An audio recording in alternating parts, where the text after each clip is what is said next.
Hello' student, লৈ আহিছোঁ এমাইল এছামিছৰ আমাৰ ৰৈ থকা লাষ্ট দুটা পাঠ আছিলে অৰণ্য যাত্ৰা আৰু পাৰস্যত এভুমুকি। এই পাঠ দুটাৰ পৰা মই কি চাব লাগে তোমালোকক কোৱা নাছিলোঁ। এই দুটা পাঠ দিয়াৰ পিছত তোমালোকৰ সম্পূৰ্ণ এমাইল এছামিছ সম্পূৰ্ণ ফিনিচিং হৈ যাব। আমাৰ ইতিমধ্যে সকলোবিলাক পাঠৰ পৰাই তোমালোকক দিয়া হৈছে 100% কমন কুৱেশ্যন। এতিয়া অৰণ্য যাত্ৰা আৰু পাৰস্যত এভুমুকি এই দুটা লেচনৰ পৰা তোমালোকৰ 7 মাৰ্ক থাকিব আহি থকা মেট্ৰিক পৰীক্ষাত। তাৰ ভিতৰত অতি চমু উত্তৰ লিখা 1 নম্বৰৰ প্ৰশ্ন দুটা থাকিব, 2 নম্বৰ থাকিব, অৰ্থাৎ অৰণ্য যাত্ৰাৰ পৰা এটা থাকিব, পাৰস্যত এভুমুকিৰ পৰা এটা থাকিব।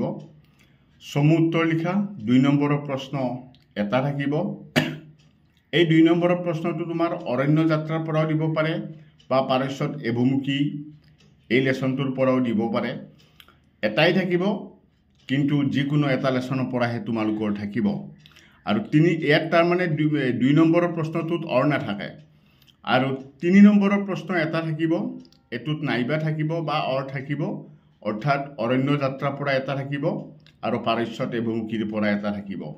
ঠিক আছে, টোটেলি 7 নম্বৰ এনেদৰে বিতৰণ কৰা হৈছে। ঠিক আছে, এতিয়া অৰণ্য যাত্ৰাৰ পৰা আমি টেক্সট থকাখিনিতো চাব লাগিবই। অৰণ্য যাত্ৰাৰ পৰা একেটা কবি পৰিচয়ৰ ভিতৰত এক্সট্ৰা কুৱেশ্যন একেটা আমাৰ চাব লাগিব, শ্বৰ্ট কুৱেশ্যন। বাকী কিতাপত মই দেখুৱাই দিছোঁ।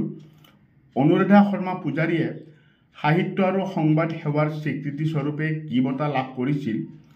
ৰেনেছাঁ অসম বঁটা। উত্তৰটো হৈছে ৰেনেছাঁ অসম বঁটা। এইটো 2013 চনত লাভ কৰিছিলে। ঠিক আছে, চনটো মই দি দিছোঁ, কেতিয়াবা সুধিব পাৰে কিমান চনত লাভ কৰিছিল। 2 নম্বৰত চোৱা, অনুৰাধা শৰ্মা পূজাৰীয়ে কোনখন গ্ৰন্থৰ বাবে অসম সাহিত্য সভাৰ কুমাৰ কিশোৰ সোঁৱৰণী বঁটা লাভ কৰিছিল? চাহেবপুৰাৰ বৰষুণ। চাহেবপুৰাৰ বৰষুণ গ্ৰন্থৰ বাবে 2003 চনত। অনুৰাধা শৰ্মা পূজাৰীয়ে ৰচনা কৰা এখন উপন্যাসৰ নাম উল্লেখ কৰা। হৃদয় এক বিজ্ঞাপন। অৰণ্য যাত্ৰাৰ দলটোৰ দলপতি হিচাপে কাক দায়িত্ব দিয়া হৈছিল? অংকৰ শিক্ষক ৰঞ্জিত হাজৰিকা। অৰণ্য যাত্ৰাত সৰ্বমুঠ কিমানগৰাকী শিক্ষক ছাত্ৰ ছাত্ৰী গৈছিল?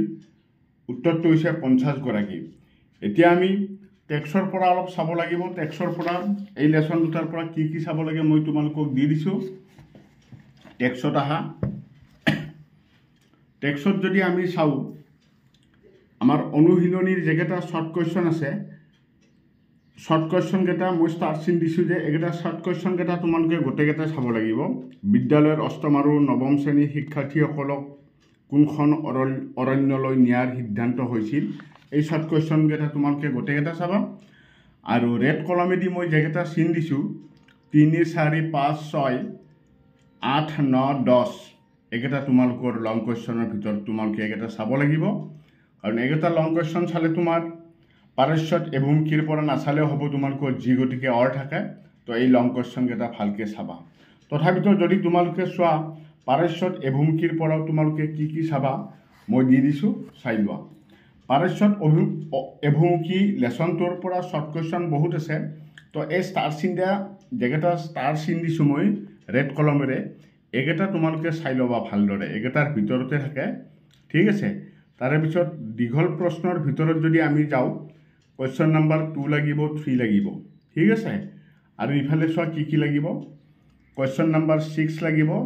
ৰেড কলমেৰে মই লাল চিন দিয়াই আছে, ষ্টাৰ চিন দিয়াই আছে ৰেড কলমেৰে, সেইকেইটা তোমালোকে চাই যাবা। ঠিক আছে, এইখিনি চালে তোমালোকে এই পাঠৰ পৰা অহা 7 নম্বৰটো তোমালোকে লিখিব পাৰিবা। ঠিক আছে, আজিলৈ আৰু বিশেষ নাই, ইমানতে সামৰণি মাৰিলোঁ। ধন্যবাদ।